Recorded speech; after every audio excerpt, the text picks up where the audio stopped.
Assalamualaikum warahmatullahi wabarakatuh. Sahabat semua, pernahkah kalian menyaksikan seseorang yang begitu yakin dengan keyakinannya, tiba-tiba luluh hanya karena satu momen yang menggetarkan hati? Di cerita kali ini, kita akan menyimak kisah yang sangat menyentuh. Tentang seorang pemuda Hindu yang awalnya datang untuk berdebat dengan seorang ustadz, namun siapa sangka justru hatinya yang akhirnya tersentuh, bahkan menangis di hadapan jamaah. Kisah ini bukan sekadar tentang debat, tapi tentang kekuatan akhlak, kelembutan dakwah, dan hidayah dari Allah yang datang dengan cara yang tak disangka. Cerita ini fiktif, tapi dibuat seperti nyata agar kita bisa mengambil hikmah besar dari setiap peristiwa yang disajikan. Sebelum kita mulai ceritanya, coba tulis di kolom komentar. Menurut kamu, apakah orang bisa berubah karena sebuah debat? Atau justru perubahan hati datang karena sesuatu yang lebih halus dari sekadar kata-kata? Yuk, simak kisahnya sampai akhir. Jangan lupa like dan subscribe, dan bantu share agar kisah ini menjangkau lebih banyak hati. Langsung saja, inilah kisahnya. Sore itu, angin berhembus pelan di alun-alun kota kecil di Jawa Tengah. Suasana ramai. Banyak pedagang kaki lima mulai menata dagangan mereka. Di sisi timur lapangan, ada sebuah panggung kecil. Spanduk bertuliskan, Tablik Akbar dan Dialog Lintas Iman terbentang di atasnya. Orang-orang mulai berdatangan. Sebagian duduk bersila di atas tikar plastik, sebagian berdiri di sekitar. Di atas panggung, seorang ustadz berkemeja putih dan bersorban sederhana tengah berbicara dengan tenang. Suaranya jelas terdengar lewat pengeras. Ia tidak sedang berceramah tentang surga atau neraka, melainkan tentang pencarian kebenaran. Manusia itu lemah tanpa petunjuk, dan petunjuk itu tidak akan datang kecuali kepada yang mencarinya. Ujar sang ustadz dengan nada pelan tapi menusuk hati. Di barisan penonton, berdiri seorang pria parubaya berkulit sawo matang, mengenakan kemeja krem dan celana kain longgar. Di dahinya ada titik merah, tanda tilak dari umat Hindu. Namanya adalah Mahendra. Ia bukan dari kota itu, tapi sudah tinggal di sana selama 2 tahun. Orang mengenalnya sebagai tukang servis elektronik. Mahendra tidak datang untuk ribut. Ia datang karena penasaran. Sudah 3 kali ia mendengar nama ustadz itu disebut oleh para tetangganya. Kalau dengar ceramah Ustadz Arifin, hati bisa gerak, begitu kata salah satu dari mereka. Sebenarnya Mahendra sering berdialog di dalam hatinya sendiri. Ia tak pernah benar-benar nyaman saat ibadah. Ada bagian dari dirinya yang merasa kosong, seolah ada sesuatu yang ia sembunyikan dari dirinya sendiri. Tapi ia selalu mengabaikannya. Sampai hari itu, saat Ustadz Arifin membuka sesi tanya jawab, tangan Mahendra terangkat. Jamaah di sekitar menoleh. Beberapa tampak kaget, mungkin karena melihat seorang Hindu berani maju. Tapi Ustadz Arifin tersenyum dan mempersilakan Mahendra naik ke atas panggung kecil itu. Suasana jadi senyap. Bahkan para pedagang di kejauhan ikut menoleh. Mahendra menggenggam mik dengan tangan gemetar. Ia menatap Ustadz Arifin dengan mata yang dalam. Maafkan saya, Ustadz, saya tidak bermaksud menantang. Saya hanya ingin tahu, kalau memang Allah itu Esa, kenapa keyakinan saya mengatakan sebaliknya? Detik itu, suasana berubah. Ustadz Arifin menatap Mahendra dengan lembut. Ia menunduk sebentar, lalu mengangguk. Saya paham maksud pertanyaanmu, dan saya akan jawab. Tapi izinkan saya mengajakmu menyelami sesuatu yang mungkin belum pernah kamu bayangkan sebelumnya. Jamaah kembali duduk dengan lebih tenang. Beberapa di antaranya mulai merekam. Tapi tak seorang pun yang tahu bahwa malam itu akan menjadi malam yang tidak terlupakan. Mahendra masih berdiri di atas panggung, sementara Ustadz Arifin melangkah setengah langkah mendekatinya. Tak ada nada merendahkan, tak ada gestur yang menekan. Hanya sorot mata yang dalam dan tatapan penuh empati. Saudaraku Mahendra, ucap Ustadz Arifin perlahan, izinkan saya menjawab pertanyaanmu bukan dengan debat, tapi dengan kisah. Jamaah mulai fokus. Suara kendaraan di jalan seolah memudar di kejauhan. Semua perhatian tertuju ke atas panggung. Ada seorang pemuda, lanjut Ustadz Arifin, yang lahir di desa terpencil. Di desa itu, semua orang percaya bahwa matahari itu kecil, sebesar lentera, dan berputar mengelilingi desa mereka saja. Pemuda itu percaya, seperti orang lain. Sampai suatu hari, ia diajak pergi ke kota, melihat teleskop, melihat buku, melihat langit dengan cara yang berbeda. Mahendra memperhatikan dengan seksama. Ia tak menyangka jawaban Ustadz akan dimulai dari kisah yang begitu sederhana tapi penuh makna. Awalnya, pemuda itu marah. Ia merasa dunia kota menghina keyakinan desanya. Tapi lama-kelamaan, ia mulai berpikir, apakah selama ini ia percaya karena kebenaran atau karena terbiasa dengan cerita yang diwariskan sejak kecil? Suasana kembali hening. Jamaah tampak merenung. Bahkan beberapa wajah terlihat tertunduk. Mahendra memegang mik lebih erat. Wajahnya mulai tegang. Namun ia tak memotong ucapan Ustadz. Kita semua lahir dalam satu kondisi. Tidak memilih keluarga. Tidak memilih kepercayaan. Tapi Allah memberi kita akal. Agar kita berpikir.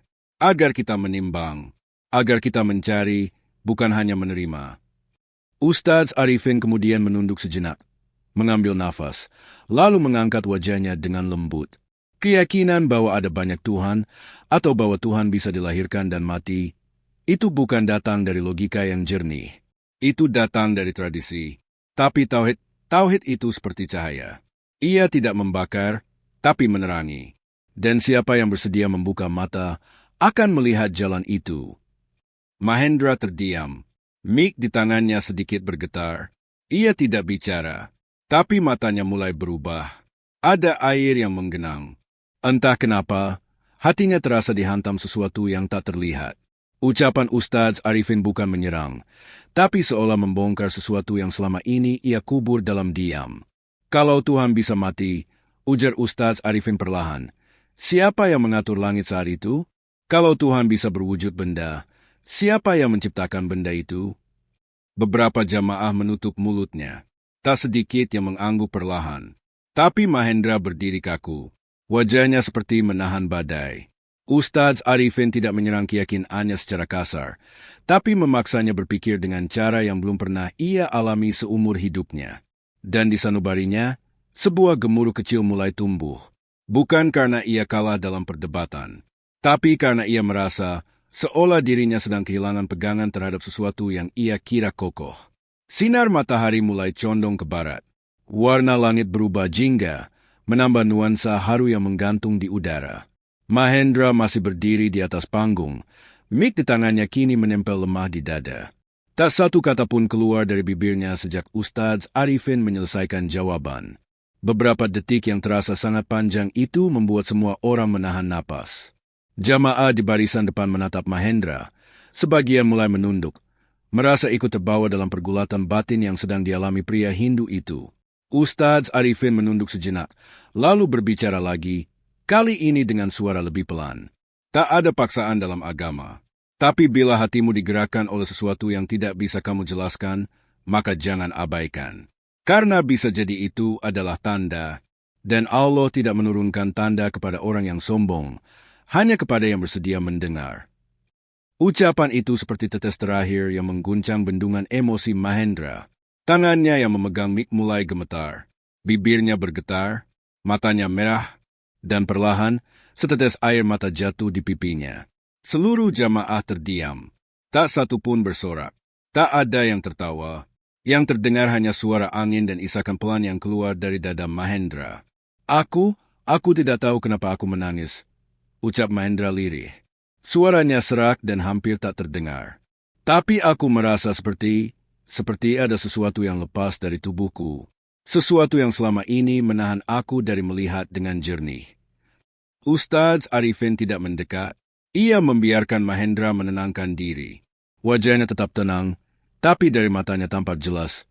Ia ikut tersentuh oleh kejadian itu. Sejak kecil, aku diajarkan bahwa kebenaran itu hanya milik dewa-dewa. Tapi malam ini, aku justru merasakan sesuatu yang belum pernah aku rasakan seumur hidupku. Hening, tapi dalam. Air mata Mahendra kini tak bisa lagi dibendung. Ia tidak berteriak, ia tidak roboh. Tapi dari cara ia menunduk, dari gemetar bahunya, semua orang tahu bahwa hatinya sedang bergetar hebat. Beberapa jamaah mulai meneteskan air mata. Bukan karena Mahendra kalah dalam debat, tapi karena mereka menyaksikan langsung bagaimana sebuah hati dibuka oleh kelembutan, bukan oleh kekerasan. Kalau Tuhan itu esa, bisik Mahendra pada dirinya sendiri. Kenapa aku baru menyadarinya sekarang? Ia lalu menyerahkan mie kembali pada Ustadz Arifin, tapi tangannya gemetar hebat. Ustadz Arifin menyambutnya dengan pelukan ringan. Tak satu kata pun diucapkan. Pelukan itu bukan untuk menunjukkan kemenangan, tapi tanda kasih seorang saudara pada saudaranya yang baru saja menempuh perjalanan batin yang panjang. Dan di antara kerumunan yang hening, terdengar satu suara laki-laki tua di barisan belakang yang berbisik pelan. Setelah turun dari panggung, Mahendra duduk di sisi barisan, tepat di belakang jamaah. Beberapa orang menepuk bahunya pelan. Tak ada yang menghakimi, tak ada yang bertanya. Hanya tatapan hangat dan senyum simpati yang diberikan padanya. Sementara Ustadz Arifin melanjutkan sesi tanya jawab, Mahendra menatap tanah dengan tatapan kosong. Di dalam kepalanya, satu persatu kenangan lama muncul kembali. Bukan kenangan biasa, tapi potongan hidup yang selama ini dia abaikan. Ia teringat masa kecilnya. Waktu itu, Mahendra sering diajak ayahnya ke pura di kaki bukit. Di sana, mereka duduk bersila, menabur bunga, membakar dupa, dan memejamkan mata di hadapan arca besar. Tapi di balik semua itu, Mahendra kecil selalu menyimpan satu pertanyaan. Ayah, kalau ini patung, bagaimana bisa mendengar doa kita? Pertanyaan itu membuat sang ayah marah. Ia dicubit, diminta diam, dan dilarang bicara sembarangan. Sejak saat itu, Mahendra tidak pernah berani bertanya lagi. Beranjak remaja, ia pernah diam-diam membaca buku dari seorang temannya yang Muslim. Judulnya tentang mengenal Tauhid. Ia membacanya sembunyi-sembunyi di pojok gudang sekolah karena takut ketahuan. Saat itu pula, hatinya sempat bergetar. Tapi ketakutan pada keluarga dan lingkungan membuatnya mengubur rasa itu dalam-dalam. Mahendra mengusap matanya yang masih basah. Ia menunduk, merasa bersalah pada dirinya sendiri. Bukan karena ia memilih jalan berbeda selama ini, tapi karena ia merasa terlalu lama membungkam kata hatinya sendiri. Sore itu, langit mulai gelap. Lampu jalan menyala satu persatu. Jamaah masih duduk, sebagian mulai berzikir pelan. Ustadz Arifin menghentikan sesi tanya jawab dan mempersilakan panitia menutup acara dengan doa. Di tengah keramaian yang perlahan mulai bubar, Mahendra berdiri pelan. Ia tidak langsung pulang. Ia berjalan perlahan ke sisi panggung, menunggu Ustadz Arifin turun. Saat keduanya kembali berhadapan, Mahendra menatapnya dengan mata yang tak lagi sama seperti sebelumnya. Aku tidak tahu harus mulai dari mana, ucapnya pelan. Ustadz Arifin menepuk pundaknya. Mulailah dari niat. Allah menilai dari niat yang jujur, bukan dari apa yang kau tinggalkan. Mahendra menggigit bibirnya. Ia menarik napas panjang. Dan di hadapan Ustadz Arifin, ia berkata pelan, dengan suara yang hampir pecah. Saya ingin belajar mengenal Allah yang Esa. Kalimat itu tidak diucapkan dengan sorak-sorai, tapi semua yang mendengarnya tahu bahwa itulah titik awal dari perjalanan baru Mahendra. Bukan sekadar perubahan keyakinan, tapi perubahan hati. Perjalanan yang dimulai bukan karena kalah dalam debat, melainkan karena menemukan cahaya di tengah kegelapan panjang yang selama ini ia pendam. Malam telah turun sepenuhnya. Langit gelap dihiasi bintang tipis yang nyaris tak terlihat dari kota kecil itu. Tapi di dalam hati Mahendra, seolah baru terbit fajar. Cahaya yang tak terlihat mata, tapi menyinari setiap sudut jiwanya yang selama ini gelap dan ragu. Setelah semua jamaah pulang, Mahendra tidak langsung kembali ke rumah. Ia diantar oleh 2 orang panitia menuju musola kecil di belakang masjid. Di sana, Ustadz Arifin telah menunggunya. Tidak dengan keramaian, tidak dengan publikasi. Hanya dengan kesederhanaan dan keikhlasan. Kalau kamu sudah yakin, ucap Ustadz, maka tidak ada yang menghalangi. Mahendra mengangguk. Suaranya tercekat, matanya basah lagi, bukan karena sedih, tapi karena bahagia yang aneh. Ia duduk bersila, menyatukan kedua tangan di depan dada, lalu menunduk dalam-dalam. Tapi Ustadz Arifin menyentuh pundaknya pelan. Saudaraku, cukup ikuti apa yang saya ucapkan. Ucapkan dengan lisanmu, dan niatkan dengan hatimu. Dan malam itu, dengan suara pelan namun pasti, Mahendra mengucapkan 2 kalimat syahadat. Kalimat yang selama ini hanya ia dengar dari luar, kini keluar dari lisannya sendiri. Terdengar gemetar, tapi penuh harap. Asyhadu an la ilaha illallah wa asyhadu anna Muhammadan Rasulullah. Begitu kalimat itu selesai diucapkan, Mahendra tak sanggup menahan air matanya. Ia menunduk lebih dalam, menyeka wajahnya dengan kedua tangan, dan tubuhnya bergetar hebat. Suasana hening. Tak ada yang bicara. Tapi langit malam seolah menyaksikan detik-detik bersejarah dari seorang pria yang akhirnya menemukan tempatnya. Beberapa panitia di pojok musola ikut menangis diam-diam. Mereka tahu malam ini bukan malam biasa. Ini malam perubahan, malam di mana satu jiwa kembali kepada fitrahnya. Ustadz Arifin memeluk Mahendra erat. Ia tidak mengatakan apa-apa, tapi dalam pelukan itu ada kehangatan yang tak bisa digambarkan. Seperti seorang ayah menyambut anaknya yang lama hilang. Setelah beberapa saat, Mahendra duduk kembali. Nafasnya mulai tenang. Wajahnya yang tadi gelisah kini tampak damai. Tapi tiba-tiba ia memandang Ustadz Arifin dan berkata pelan, "Bolehkah saya bertanya satu hal lagi, Ustadz?" Ustadz mengangguk. "Sekarang setelah saya bersyahadat, bagaimana caranya saya mengenal Allah lebih dalam?" Ustadz Arifin menatapnya lama, tapi ia tidak langsung menjawab. Ia menunduk, mengusap janggutnya perlahan, lalu memandang Mahendra dengan senyum lembut. Dan malam itu belum selesai. Malam itu, setelah Mahendra bersyahadat, ia tidak langsung pulang. Ia memilih duduk lebih lama di musola, ditemani cahaya temaram lampu neon dan lantunan lembut ayat suci dari speaker kecil di pojok ruangan. Hatinya tenang, tapi pikirannya mulai dihampiri kenyataan-kenyataan yang tak bisa ia abaikan. Ustadz Arifin duduk di sampingnya, meminum air putih dari gelas plastik. Suasana hening, hanya ada suara jangkrik dari luar. Tapi keheningan itu tak terasa canggung. Justru terasa dalam, seperti keheningan dua orang yang baru saja melewati perjalanan batin yang berat. Mahendra akhirnya membuka suara. "Aku akan jujur, Ustadz. Aku takut." Ustadz Arifin menoleh perlahan. "Takut apa, Mahendra?" Mahendra menunduk. "Keluarga, teman-teman, tetangga di kampung. Mereka semua Hindu. Aku takut mereka menjauh. Aku takut mereka membenci." Ustadz Arifin menarik nafas panjang, lalu meletakkan gelasnya. Ia menatap Mahendra dengan tenang. "Memilih kebenaran bukan berarti jalanmu akan mulus. Tapi Allah tidak meninggalkan hamba yang menempuh jalannya. Justru dalam kesulitan itu, kamu akan melihat siapa yang benar-benar mencintaimu dan siapa yang hanya mencintai versimu yang lama." Mahendra mengangguk pelan. Kata-kata itu seperti cambuk lembut yang membangunkannya dari ketakutan. Tapi rasa cemas itu belum hilang sepenuhnya. Ia masih berpikir tentang ibunya, yang sering menyuapi bunga di hadapan patung setiap pagi. Tentang ayahnya, yang setiap bulan purnama membaca mantra di bawah cahaya lilin. Dan tentang adiknya yang masih kecil, yang selalu duduk di pangkuannya saat sembahyang. "Aku tidak ingin mereka merasa kehilangan anaknya," ucap Mahendra lirih. Ustadz Arifin menjawab dengan suara rendah namun mantap.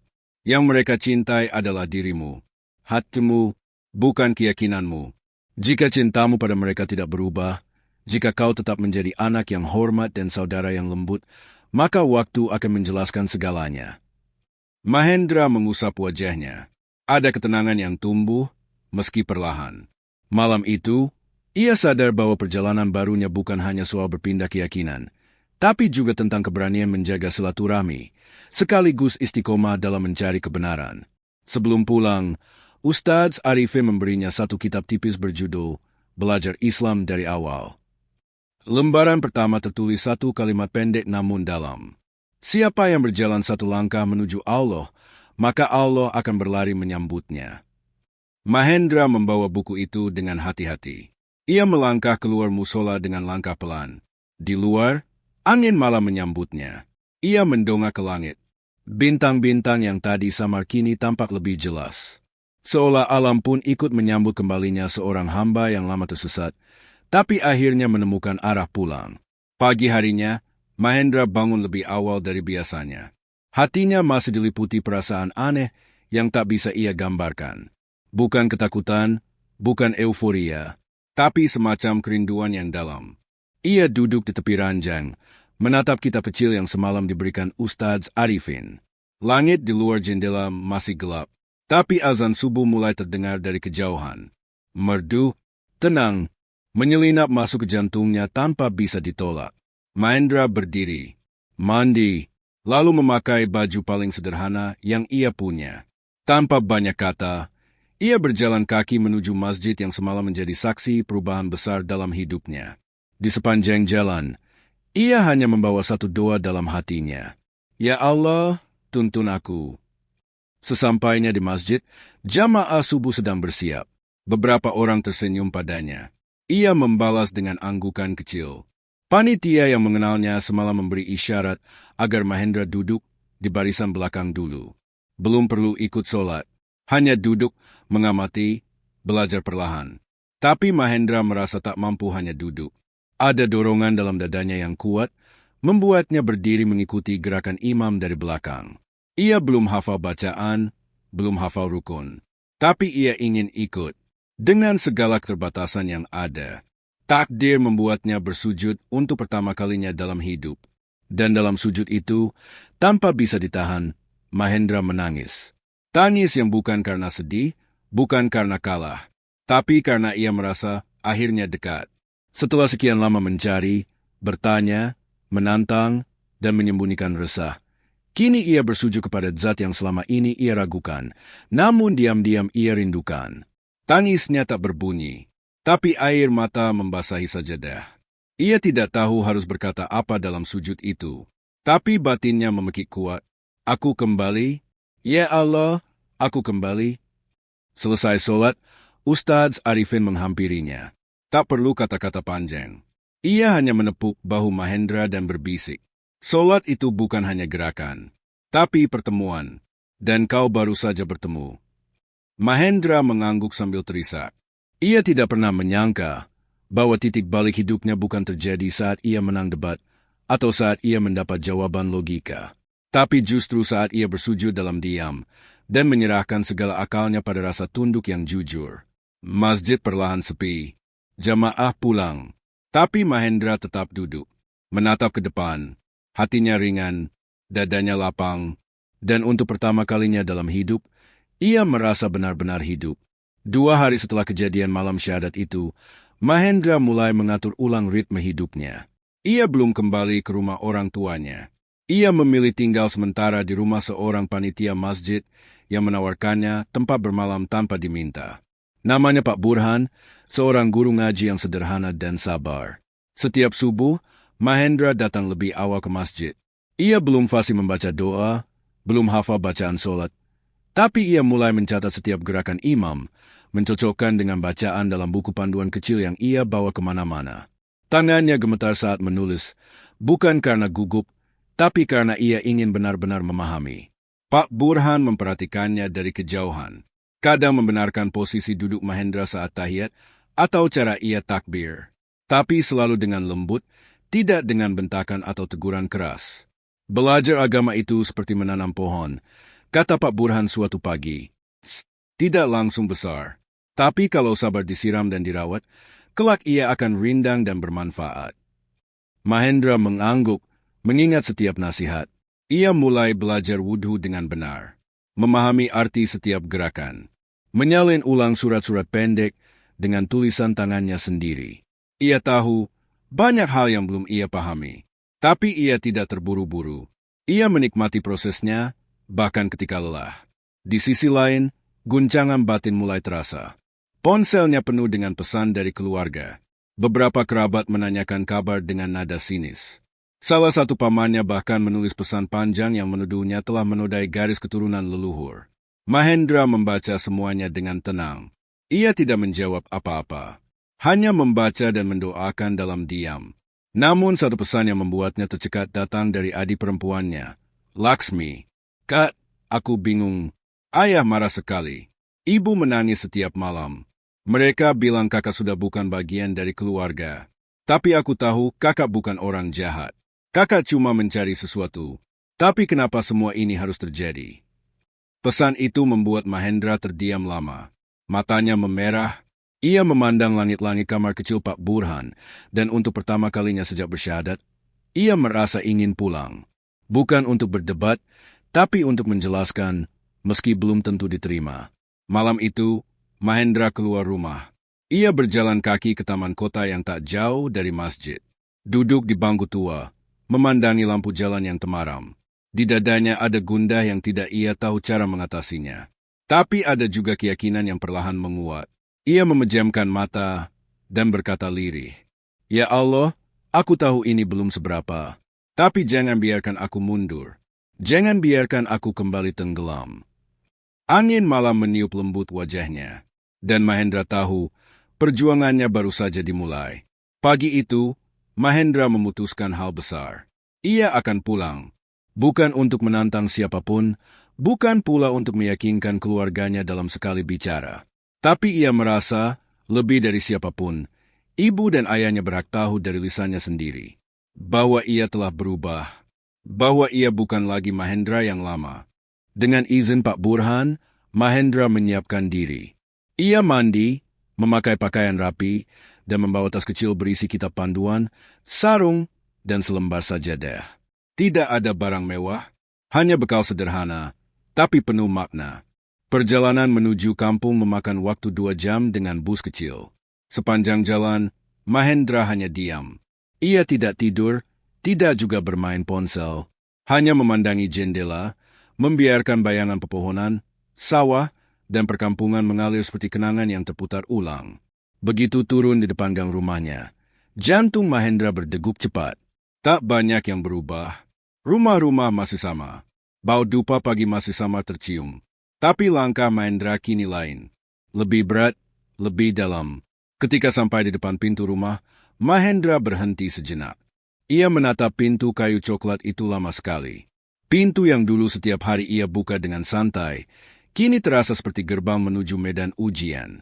Ia mengetuk 3 kali. Tak lama, suara langkah kaki terdengar dari dalam. Pintu terbuka, dan di hadapannya berdiri sang ibu.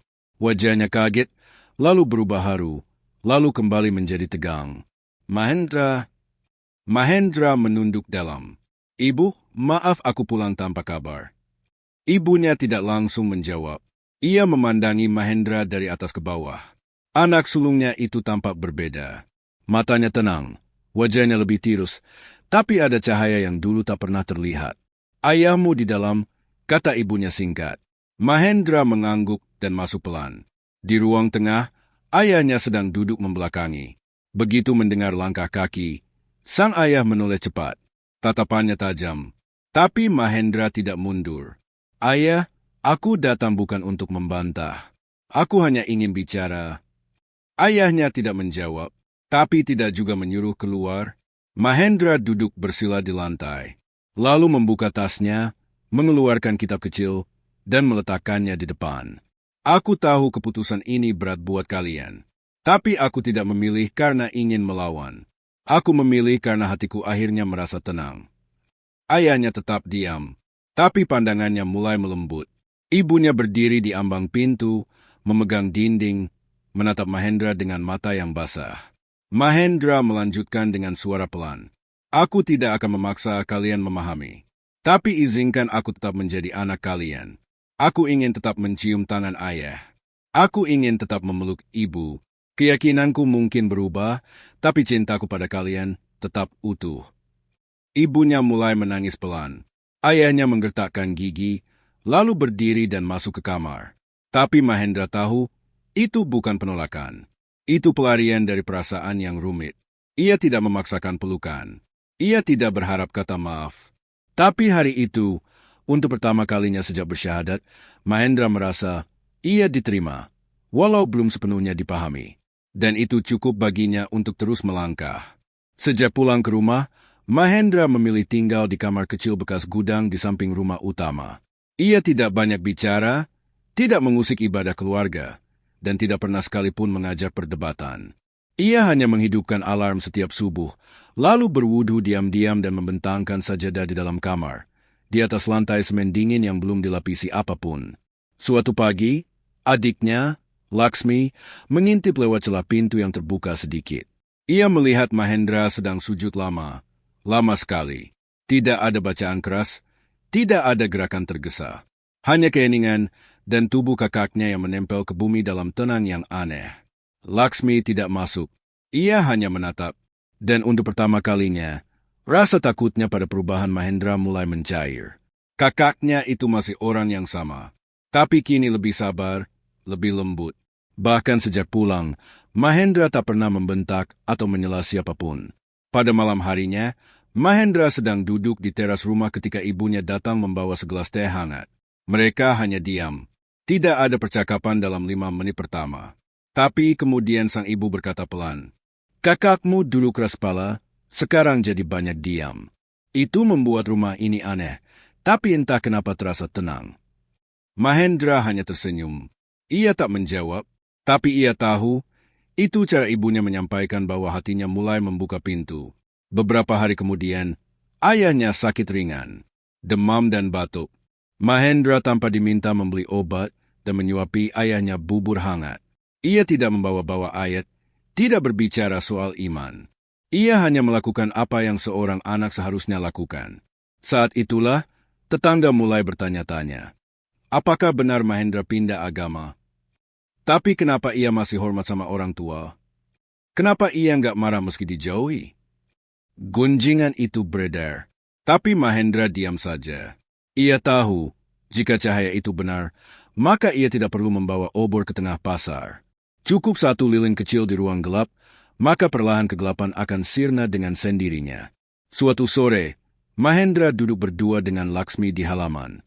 Adiknya itu memandangnya dengan tatapan dalam, lalu bertanya tanpa basa-basi, "Kak, apa yang kakak rasakan waktu pertama kali sujud?" Mahendra menoleh pelan. Ia tidak langsung menjawab. Ia menghela nafas, lalu berkata, "Aku merasa akhirnya aku pulang."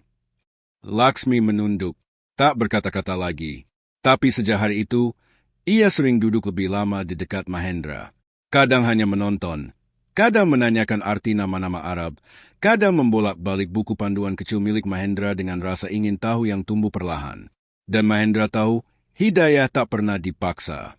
Ia tumbuh, menyusup, lalu menyinari, dengan caranya sendiri. Hari itu hari Jumat, langit cerah, angin lembut meniup dedaunan, dan suasana kampung terasa lebih hidup. Mahendra bersiap lebih awal menuju masjid, mengenakan sarung dan baju koko putih sederhana.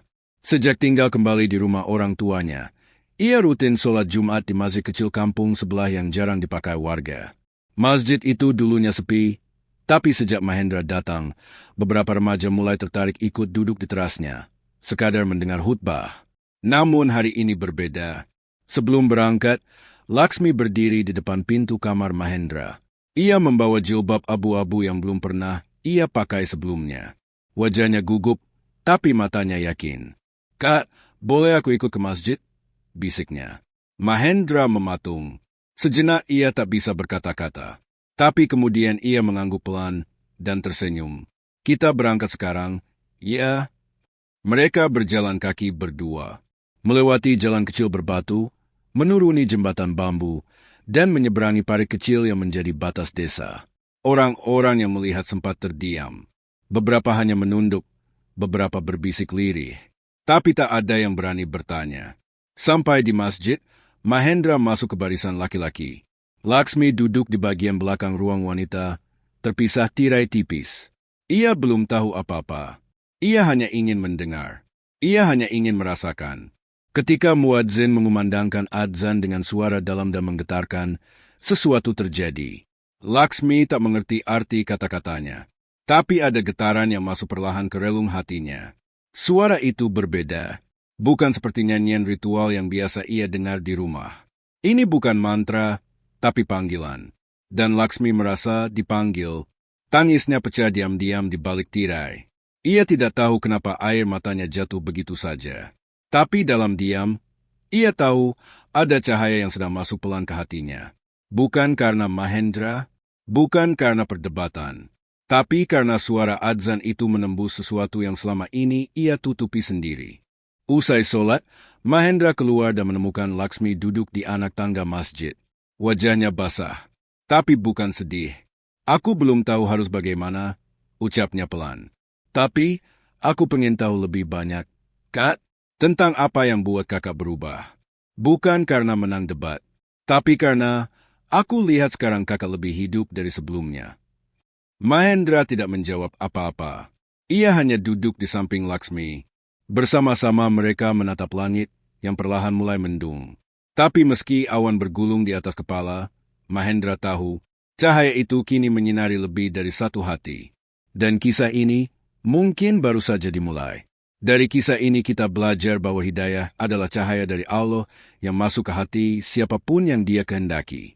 Ia tidak bisa dipaksa dengan debat, tidak bisa dipaksakan dengan kekerasan.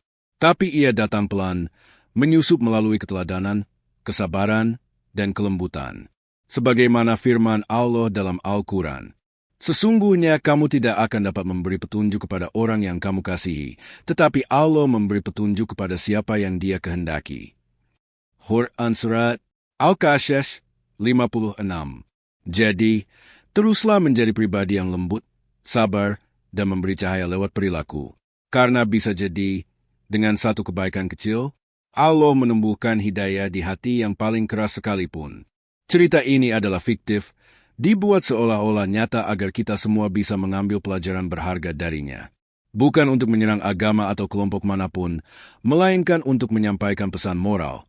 Betapa Islam masuk ke hati bukan lewat debat panas, tapi lewat sikap yang teduh. Orang dengan tangan terlipat terima kasih sudah menonton sampai akhir. Pak Upin jika kamu suka dengan cerita seperti ini. Jangan lupa like, tulis pendapatmu di kolom komentar. Dan tentu saja subscribe agar tidak ketinggalan kisah inspiratif berikutnya. Sampai jumpa di cerita selanjutnya. Wassalamualaikum warahmatullahi wabarakatuh.